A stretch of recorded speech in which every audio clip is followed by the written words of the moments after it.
what is the most impressive thing that happened last night? That Steph Curry broke the three-point record by over 100 threes, that the Warriors went 73-9, or that Kobe Bryant went for 60 in his last game?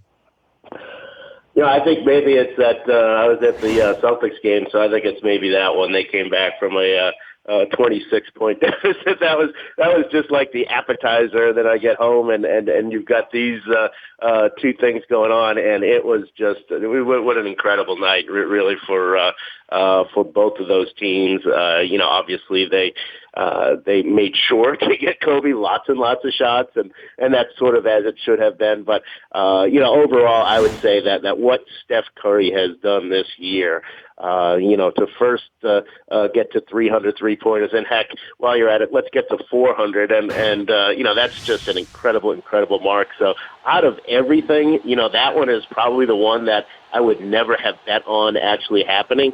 But here he is, and that's about 5 3-pointers a game, and that's pretty incredible that he was able to maintain that level of greatness all year. And of course, that's one of the reasons why they're able to win 73 games in the first place. So for me, probably the most impressive thing is what Steph was able to do consistently, game in and game out this year. That's a pretty good point, because let's just say before the season, if you said in Kobe's last game he has 60, I probably could have, fathomed that.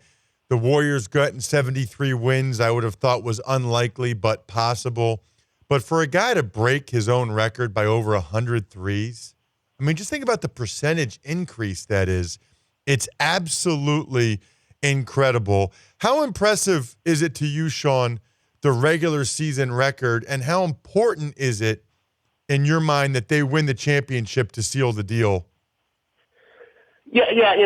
That's if they go through all this and they don't win a championship, I wouldn't necessarily say it's a lost season, especially when you have a team like San Antonio in the mix, and certainly Cleveland in the East. There's definitely some pitfalls there for the Warriors going forward, but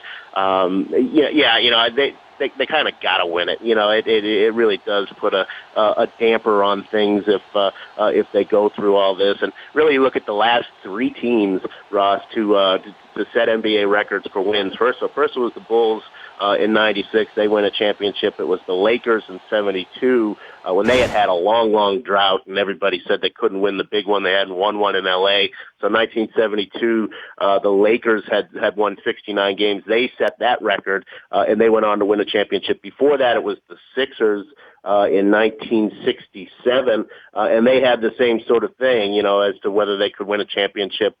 So they won 68 games in 1967. They went on to win a championship. So there's a pretty strong run of teams that have set the record for wins. That they all go on to win championships. So it would certainly be an asterisk, I think, if the Warriors were to set a record and then not go on to win the title. How do you beat them? If someone's going to beat them over the next couple months, who's going to beat them and how? I would say San Antonio has the best chance. Obviously, what you've got to do, and Cleveland did this to an extent last year in the finals, and that's one of the things that made that a much tougher series with as many injuries as Cleveland had. But you've really got to start by picking up Steph Curry, maybe even 3/4 of the court. It really put a lot of pressure on him. Try to force the ball out of his hands. Try to force him to press a little bit and put up some shots he doesn't want to put up. I think if you can do those things and get him out of the rhythm, then you just take your chances that, Klay Thompson's not going to go for 35, that Draymond Green isn't going to go for 30. But I think that's where you've got to start. You've got to try to take Steph Curry out. It's not going to guarantee that you win, but I think it puts you in a position where they're going to get out of their offense. They're not going to hit that 100-point mark.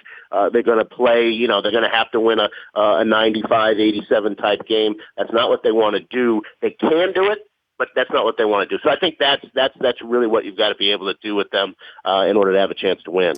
We're talking with Sean Deveney, who covers the NBA for Sporting News. He's their national NBA writer. Sean, if the Warriors go on to win the NBA championship, will you look at them as the best team ever?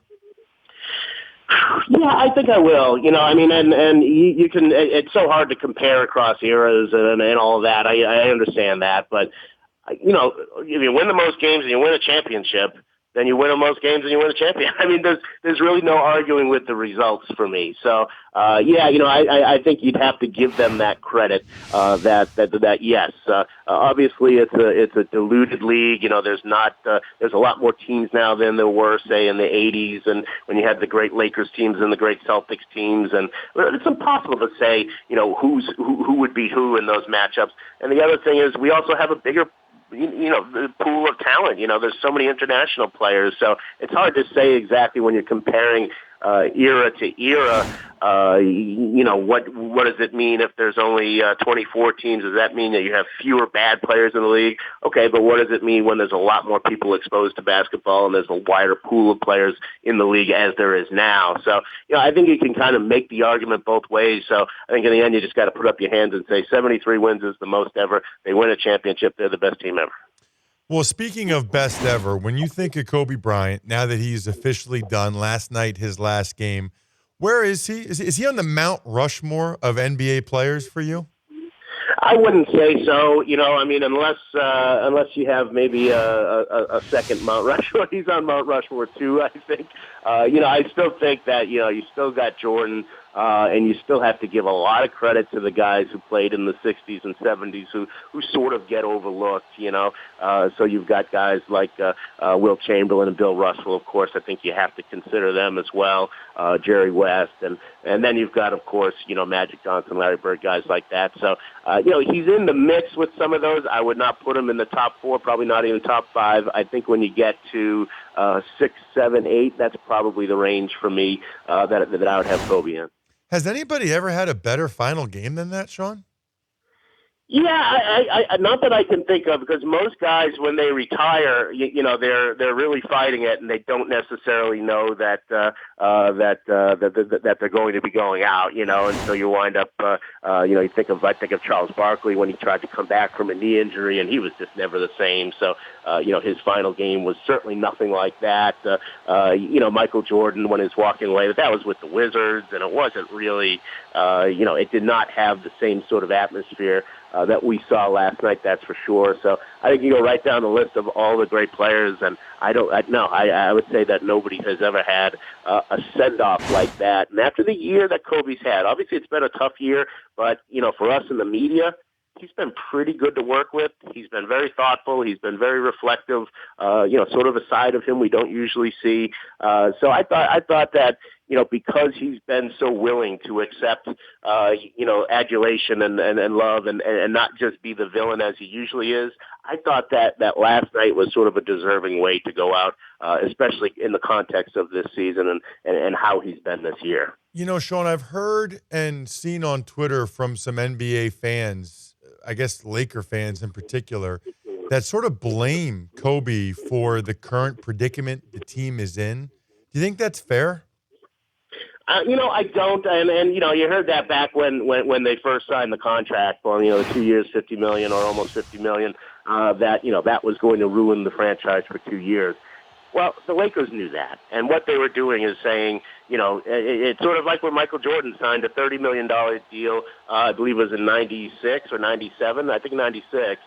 Because he had been so underpaid for so long. So I think, that $50 million deal was basically, you know what, we might be terrible for the next 2 years, but this guy won us 5 championships and really kept us relevant, kept us, as a marquee franchise for so long that we're just going to swallow that pill. And that's exactly what they've done. It's been a very difficult 2 years. You can blame Kobe, but, who's going to blame the guy who signs the $50 million check? I mean, that if somebody offers you a $50 million check, you sign it. That's it. So, I have a hard time blaming Kobe for that. It was something where the Lakers said, we want to reward this guy. You can argue with that. You can say that's the wrong way. You should be colder. You should be more, you shouldn't be sentimental that way. But that was the Lakers' choice. And I think in the end it was the right thing to do. Sean, really appreciate the time. Okay, thanks, Ross. There he is, Sean Deveney. The Dan Patrick Show, weekday mornings on Audience.